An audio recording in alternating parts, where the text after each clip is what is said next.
بسم اللہ الرحمن الرحیم۔ السلام علیکم میرے محترم بھائیوں اور بہنوں۔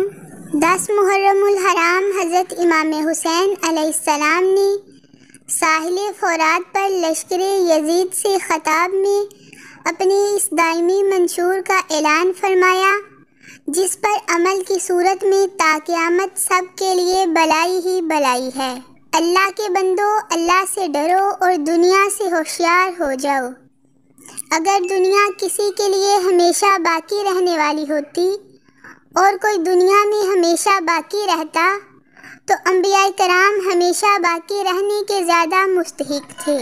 وہ رضائے الہی پر چلنے کے زیادہ حقدار تھے، مگر یہ کہ خدا نے دنیا کو مصیبتوں کے لیے اور دنیا والوں کو مر جانے کے لیے پیدا کیا ہے۔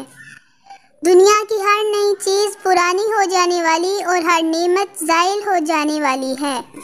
دنیا کی خوشیاں ناپائیدار ہیں، یہ ایک وقتی منزل ہیں اور عارضی گھر ہیں، لہٰذا اس دنیا سے زاد راہ آخرت کے لیے جمع کر لو، اور بہترین زاد راہ اللہ کا خوف ہے۔ اللہ سے ڈرو تاکہ فلاح پا جاؤ۔ مستقبل اسلام کا ہے، اس لیے کہ یہ امام حسین علیہ السلام سے جڑا ہوا ہے۔ آئندہ قرآن کا ہے، کل آنے والا دن مسلمانوں کی بہتری کا ہے، اس لیے کہ یہ امام حسین سے جڑا ہوا ہے، اور جو امام علی مقام سے جڑا ہو وہ کبھی ناکام نہیں ہو سکتا، بے شک انشاءاللہ۔ جو امام حسین سے وابستہ ہو وہ کبھی شکست خوردہ نہیں ہو سکتا۔ سید الشہداء امام علی مقام امام حسین علیہ السلام اور آپ کے تمام تر جانثاروں پر ہم سب کا سلام ہو۔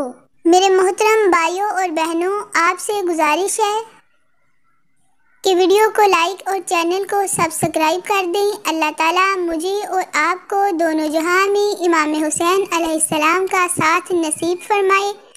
آمین ثم آمین۔ اللہ حافظ۔